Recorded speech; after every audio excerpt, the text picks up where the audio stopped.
Right, so this is session 8 of the language awareness course, and today we start looking at forms with have. So, I've my glasses. What could we put in just here?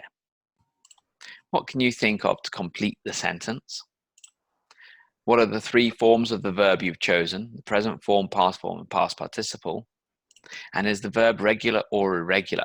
So think for yourself, and when you're ready, I'll shout out a name, and you can tell me how you've completed the sentence and tell me the other information I'm asking for. Are you ready? Yeah, Alex. I've broken my glasses. Okay, that sounds about right. What are the 3 forms of the verb? Well, the one I used? Yeah. Or I used past participle in Okay. the space. So what's the main verb itself? It will be break, broke, broken. Very good. And is this regular or irregular? It's an irregular verb. Fantastic. Marjorie. Cleaned. Okay. And the 3 forms? Clean, cleaned, cleaned, and it's regular. Very good. Yeah, Maisie. What did Alex say? My headphones cut out. Can you repeat what you said, Alex? I've broken my glasses. Oh, okay. And Marjorie, you said I cleaned. I've lost. Did we say that one? We haven't said it yet. No. So I've lost my glasses. Okay. So what are the 3 forms of the verb, Maisie? Lose, lost, lost. Good. Regular or irregular? Irregular. Good. And Michael? Guess you could have misplaced. I've misplaced my glasses. Good. And the 3 forms? Misplace and misplaced. Very good. And misplaced, yeah. Regular or irregular? Regular. Very good. Okay. So when we talk about regular verbs, to go from the base form to the past form and the past participle, what do we do to regular verbs? We add ed. We do. We add ed. But what about irregular verbs? Do all irregular verbs follow the same pattern? Do all irregular verbs have the same past form and past participle, or is there some variation there as well? They're all crazy, aren't they? They tend to be quite crazy, yes. Yeah. Does anyone, slightly tangentially, but does anyone ever have an explanation to give to their students about this? I think we might have touched on it in a previous session months ago. Was it that the regular verbs are the more recent ones? No, yes. Sorry. Is that right? I don't know. Yeah. Sorry. Yeah, I think that's spot on, Michael. Like the example you gave was misplace. Yeah. So here we've got quite a recent verb, which is place, and you can tell how recent it is because we put a prefix at the front, misplace. More regular verbs tend to be the ones closest to us in history. The English language, of course, was a far less regular beast many centuries ago, and the verbs that we used back then, the more common verbs, would then have been irregular because the language was highly irregular. So Alex's example, I've broken my glasses. The verb to break is a very old verb, and you can see almost in the shape of it how old it is. So it follows that it would be irregular this way. So this is what I tell my students, and I think it's reassuring sometimes for them to know that the most common verbs are the oldest verbs and that they need to learn their irregular patterns, whereas newer verbs follow a regular pattern with the ed endings. So they know what they're up against, but they also know that in the first couple of years of studying English, they're going to cover all of the irregular verbs. Once they're covered, once they've learnt them, they won't have to learn a huge body of new irregular verbs because it's part of our history and that chapter is closed. But that was just a tangent. We're going to have a little revision of the regular and irregular verb forms. For this, we're going to do a couple of things that require thinking. Dear me, thinking on my part, I should say. Okay, I'm going to send you to breakout rooms. You're going to have a partner to work with. When you get to the breakout room, I will join you and I will send you a Google document. It should be editable. One of you needs to open it and share it with your partner. The person who opens it and shares it, you're going to be responsible for entering the information. There are 2 pages to the Google Doc. The first one is a table to complete, and after that you will find some follow-up questions. So let me have a look. If you have any problems once you're editing the document, let me know. I'm going to send you to the rooms and then I'll join you in a moment with the Google Doc. Okay. Cool. So I'll just give you a couple of minutes. This should be pretty trivially easy, but the discussion questions that follow are a little bit more interesting for you. Okay. So I'll come back and check on you very soon. Okay. Wait, I have a tab. Okay, we're thinking. But Your answer for hang is interesting. yes, we're not sure. Is it? I think so. Oh, I don't know. I have Yeah. lied. I Didn't have even lied. realise lie and lay were 2 different verbs. So, lighted. We did have the answers in the discussion, actually. Lighted. Yes. Let's see. I'm thinking. Tom, tom, tom. Okay, let's What about see. 3 different forms. Fly. Go. Okay. Difference between been and gone. what do you mean? Question Between being and gone? Yes. What colour would you like me to see? I shouldn't worry about labeling it too closely. I can't label it. You need a mouse, don't you? Are you just using the trackpad on your laptop, Maisie? Yeah, but I can't highlight them both at the same time. No. That's why. Run, yeah, run. Run. Oops.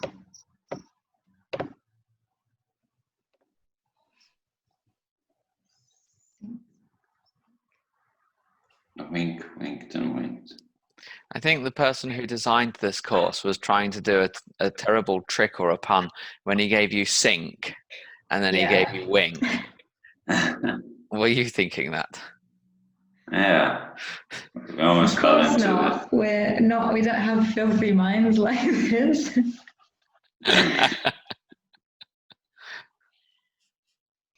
What got is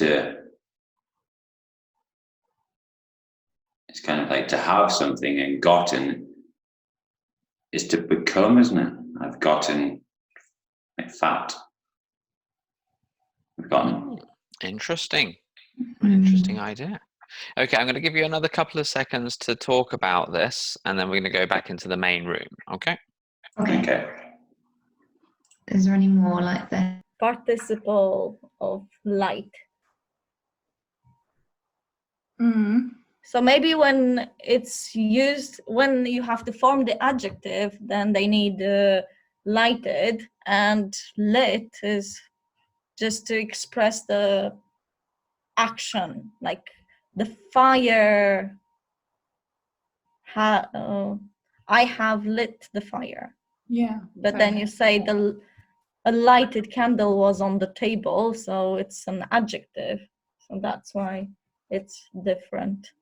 Because I don't think I've heard lighted as a verb. Yeah. So, But it's a good way to think about it because we often look at the results of actions as well as the actions themselves. So I think it's a pretty decent way of looking at it. Nice.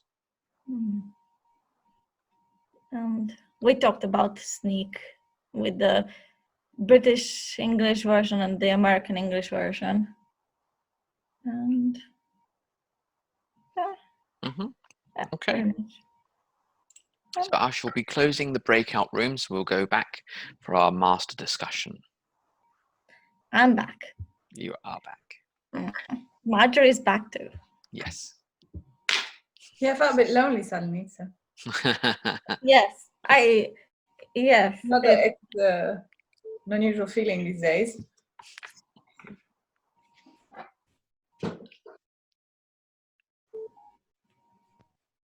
Welcome back, everyone. Any problems? Yeah, a few complicated areas. Certainly, yes. And I've brought up the dictionary so we could maybe take a quick look at one or two of them, just out of interest. So yeah, light, as you noticed, has both the lit and lighted forms. To become light or brighten, we can say lit, a face lit up, for example, or to take fire. Here, I think Alex had a great idea about why we have this difference when we're looking at either the action or the result of the action. I think that's very true. I think a lot of the time it even comes down to the way that it sounds, this kind of preference between the two. Lie, the verb can be lay and lain when we're talking about being still or at rest in a horizontal position. Whereas the other version would be to make an untrue statement, and that is regular, lie, lied, lied. Good. And then hang has hung and also hanged. Usually, we would say hang and hung when we're talking about, for example, putting a picture up on the wall, whereas hanged in the regular is often used as in reference to like an actual hanging. He will be hanged until he is dead, that sort of thing.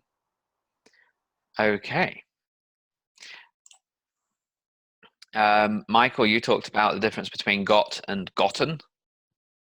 Yeah, I thought maybe if you got, perhaps you've received something. So I've got news, I got a package yesterday, and gotten seems to imply that you've become something. So I've gotten fat over the Easter weekend. Yes, this is generally how we find that it's used. Gotten shows the result of an action. Got shows the possession of either experience or an item. So like you say, I've got news, or I've got the tickets. You went to the shop, you bought the tickets. You say, look, I've got the tickets. And then you say, oh, somebody can't come because he's gotten ill, for example. So that would be more the result of the action. No, very nice. Okay. So we're looking today at verb forms with have, which is why we had that little digression into the three forms so that we could explore the difference between the first, second, and the third form of the verbs. And we'll come back to our original example. I've broken my glasses. So this uses the operator have with the lexical verb break. And break is put into the past participle form. When a verb uses have as the operator, we say that it has perfect aspect. Have you come across the word aspect before? Only in the subject heading of the grammar book. Okay, well, we're not going to go too deep into the word aspect in this lesson. This is going to be more looking at the idea of what we then call present perfect. Now, we call it on the lack, we call it the form, because we talk about verb forms. And we call this form the present perfect. So my question for you is, what is the tense of this form?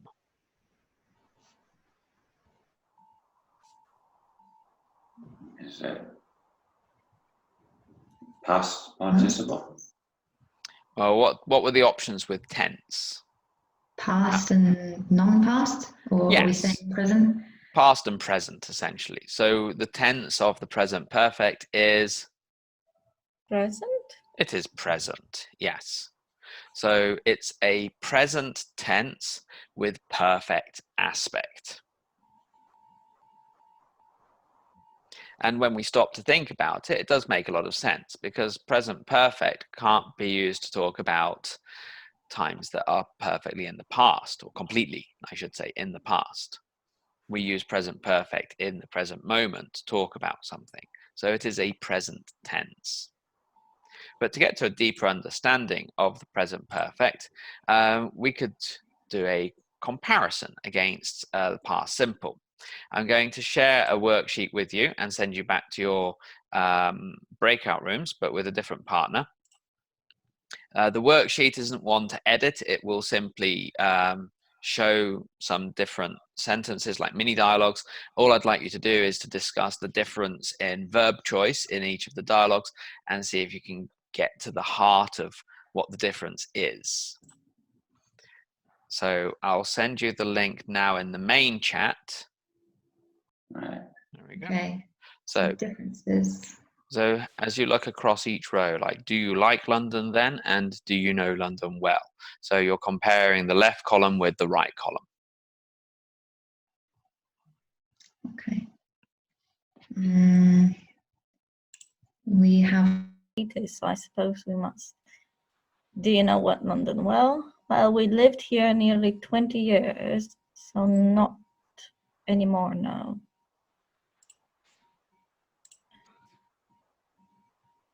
No, the first one, we've lived here, implies that we are still living in London. And we've lived in London since the 80s. And the second one, well, it is the past simple, so Yeah. we're not living in London anymore. And that the likelihood is that you'll meet her again. Yeah. And Up in until the this point, I Yeah, have met her a couple of times, and then that is up until right now. yeah, so you could expect to meet her again, but I met her once or twice at the odd party. That's well, she's deceased in this example, but if she wasn't deceased, it would still suggest that it's all in the past. Mhm. So that there's no need for jealousy. Okay, what on earth are you doing here? Do you know what time it is? I lost my key. Okay, so yeah, it's something which is in the past, at least started in the past, and it still influences the present because he can't get into his front door. Yeah. But the other one is more like, well, it sounds like they're telling a story. Something that happened, but it doesn't affect the time now anymore. So either they got their key back or. Yeah. Or even if he gets locked out, he goes to a bar and he tells his mates, but it kind of creates distance from the actual events. Mm. I'm just going to grab my charger. I think I'm about to die. Okay. Phrasing.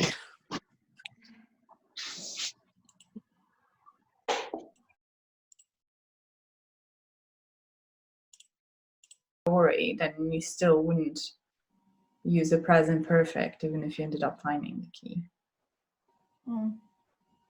Yeah. So it's more like not knowing when the action happened. So, yes. Okay, so what did you think for this one? So sorry, Janet, but I've lost my key. Why is it present perfect there rather than but I lost my key? Well, we're discussing on how it is a recent event, so we don't know when the person lost their key. We don't know if they found it or not. Uh-huh. Well, they didn't find it because that's probably why they've come knocking on somebody's door, I suppose. Does it have to have been a recent event? Not necessarily recent. It can be earlier in the past. Well, previously. We don't actually know when it happened. Does it matter when it happened? We don't really No. care. Well, we don't. Yeah, we don't have enough context, but probably not. Okay. So this person's come knocking on Janet's door. It's probably late in the evening. Janet might be disheveled. She'd already gone to bed or something. So what purpose does the present perfect serve in B? To explain a present situation. It does a bit, doesn't it? I want to justify why I've woken you up and gotten you out of bed, and it's the fact that I have no key. Look at my hands, there is no key here. So I'm so sorry to disturb you, Janet, but I've lost my key. Could we have said, but I lost my key? Would that also be okay? I think it would, because it's clear enough in the context, but I suppose grammatically. Yeah, like Alex said, this is a past action. Losing the key is something that happened at some point in the past. So we do have a choice. We could say, so sorry, Janet, but I lost my key. That would not be wrong. No, but is it more accurate then in the present perfect, considering you haven't found the key? Is it a matter of being accurate? What is the main motivation of B right now to say the things that they're saying? Is it accuracy that they're concerned with, or is it Janet's feelings? Janet's feelings. And if we use present perfect and it shows this present situation that they find themselves in, would that help to kind of smooth over any social problems? Yes, it's giving a reason. So it's like, look at this present consequence of the past action. I have no key right now, and that is why I knocked on your door at 11 o'clock at night. But would you say that if you had used the past simple, say I lost my key, then the emphasis is placed on the action of losing the key, which is not finished, as opposed to I've lost it being the result? Very possibly, yeah. You have the key, but the action of losing it is something that happened in the past. Yeah. But I think this highlights one of the difficulties for students, is that when students come across something in the language that they don't know why it's one thing and not the other, they think that it has to be one thing or the other. They don't see the possibility of it being either, but that there are advantages to one choice compared to the other. And that's one of the things that makes the present perfect so difficult to teach. It often comes down to a choice. Here, we have a situation where you could legitimately use either. And getting students to understand which one they want to reach for can be difficult, especially if this is early in their career studying English. They might not have the language to understand the explanation of what's different between the two.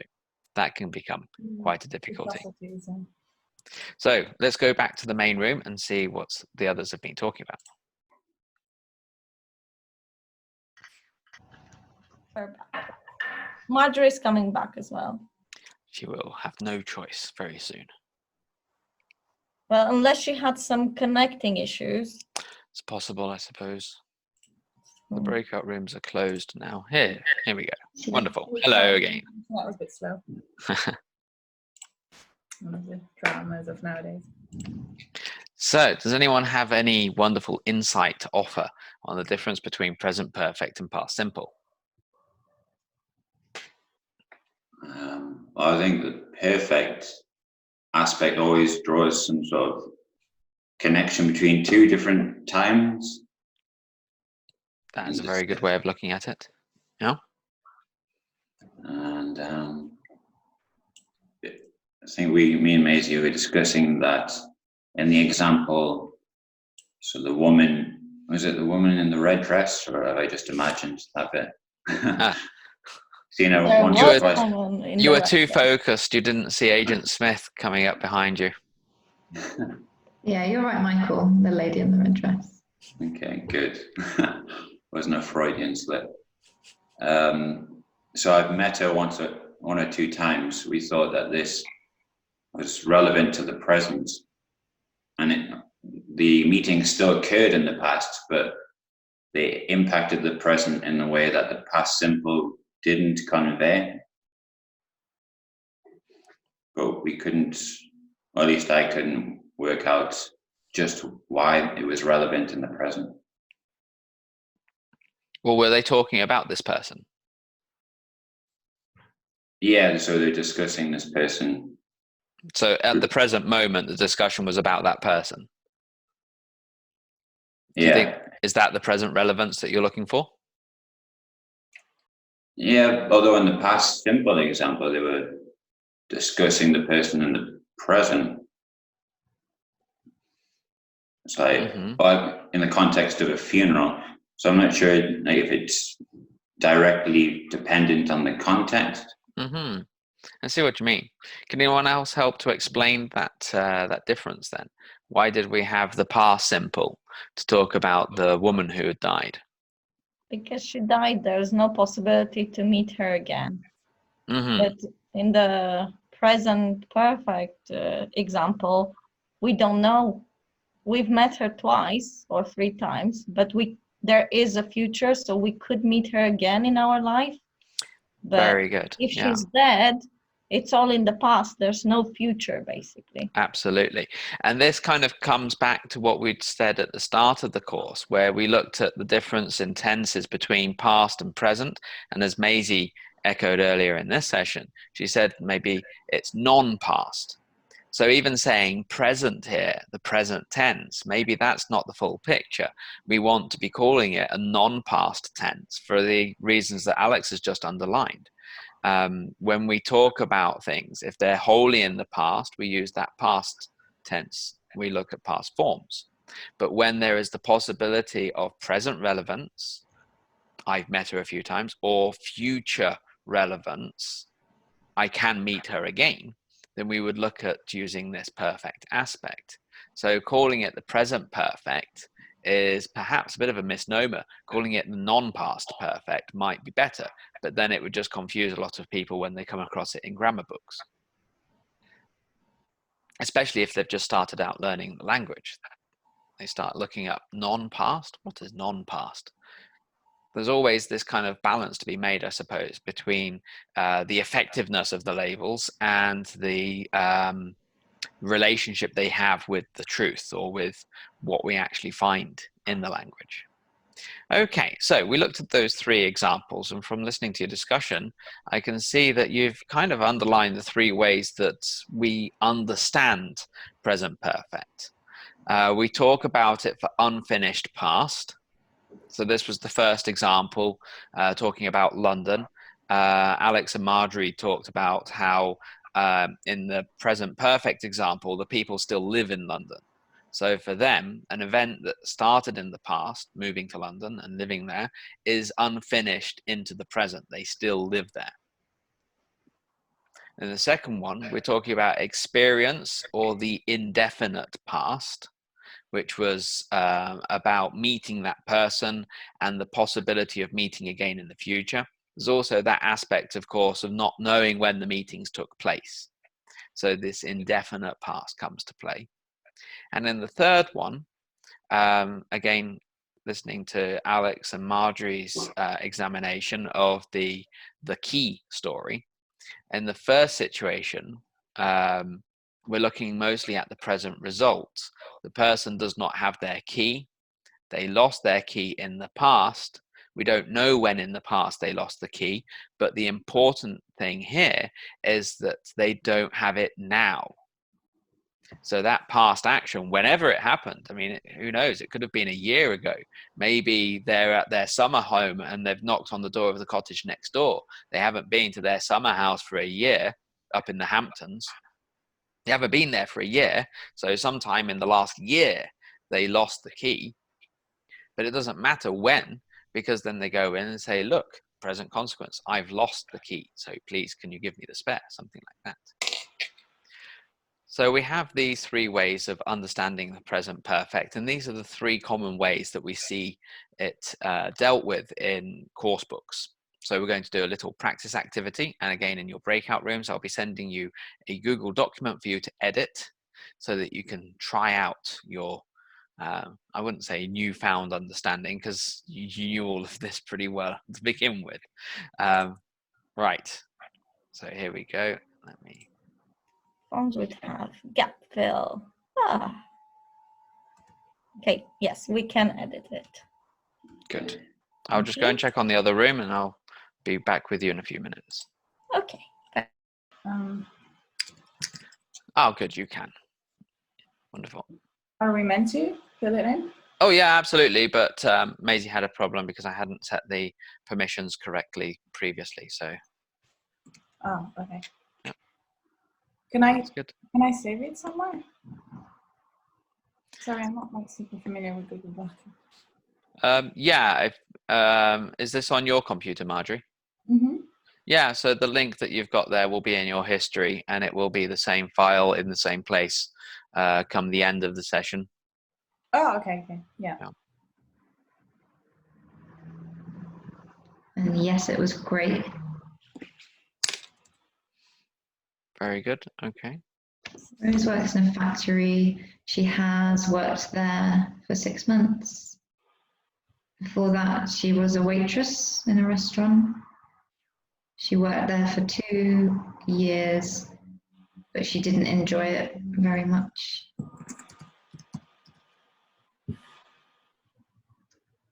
Have you seen him? Have you seen him? Yes, he went. A few minutes ago? I don't know, I haven't seen her. Very good. I'll be closing the rooms in about a minute, since this is quite a simple, quick task. Alan. He's home.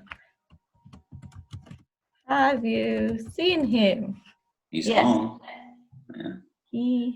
Yes, he went out a few minutes ago. Julia. I don't know. I haven't seen her. Yeah, I haven't seen. Okay.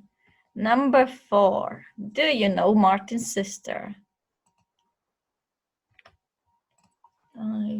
I've seen her a few times, but I've never spoken to her.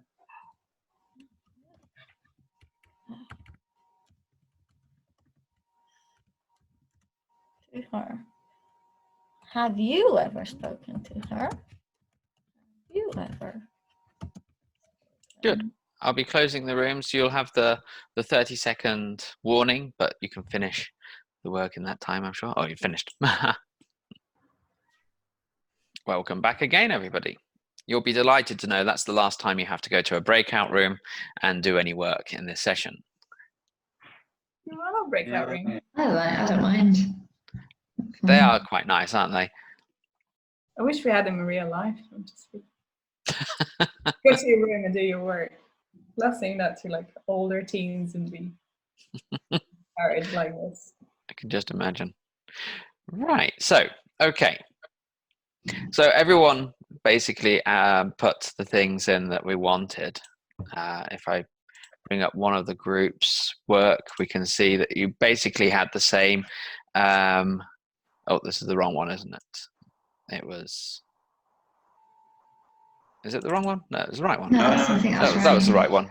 Yeah. Okay. This is the one, isn't it? Yeah. Yeah.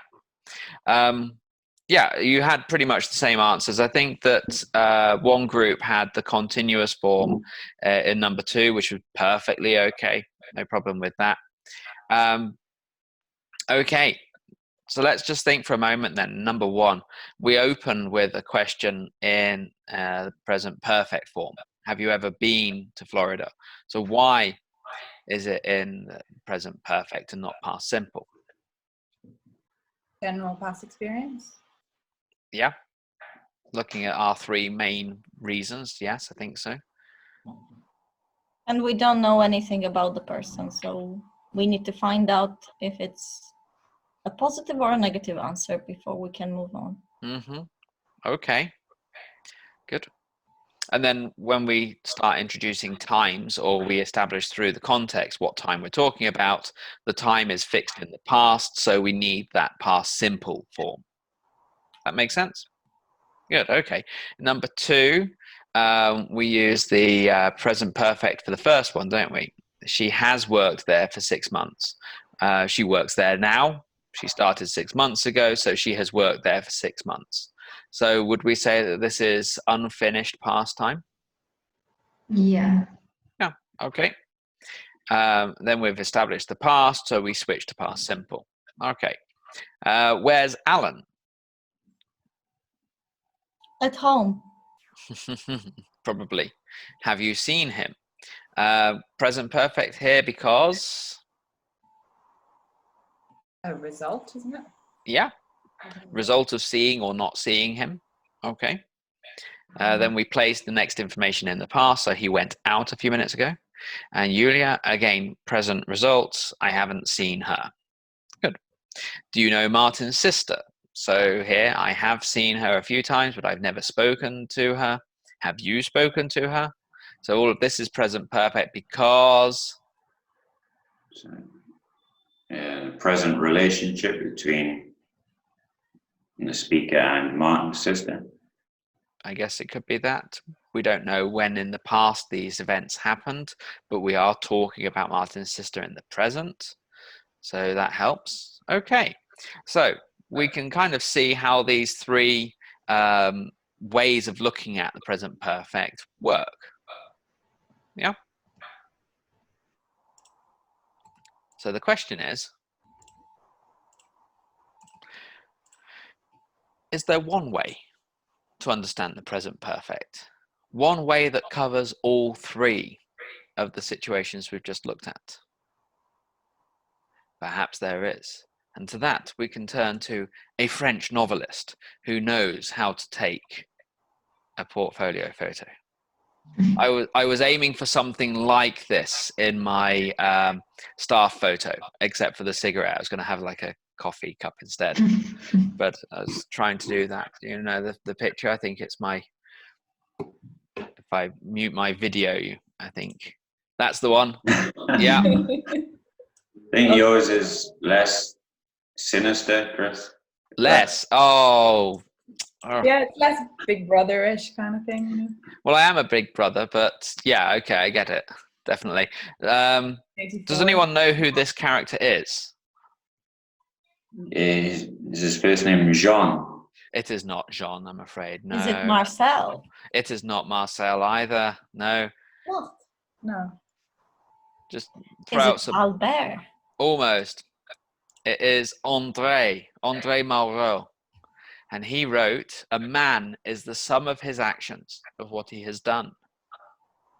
And this, we could say, is the door through which we must pass to reach a central idea of perfect and present perfect in this case. So the present perfect form is a present tense precisely because it concerns the world as it is now, or the speaker as they are now. The past must be viewed through that lens in order to understand perfect aspect. So the reason that we have present perfect is to show what has happened in the past to make the world as it is now. Remember when we were looking at modal verbs? When we were looking at modal verbs, we concentrated on other ways of expressing the same thing. We could do that again here. So when we look at these forms with have and the present perfect, have you ever been to Florida? We can really say, do you have the knowledge and experience of going to Florida? The present you, do you have that? Do you possess that knowledge and experience? Rose works in a factory. She has 6 months of knowledge and experience of that state of working in a factory. Whereas Alan, do you possess current knowledge of where he is? And Julia, do you possess current knowledge of where she is? You know, this is all expressing the same idea. We choose this form, the perfect aspect, present perfect here, to show that. The same here. Do you know Martin's sister? The question itself is quite revealing, I think. and then the answer, I have seen her a few times, answers that question about your present knowledge of Martin's sister. Do you know her?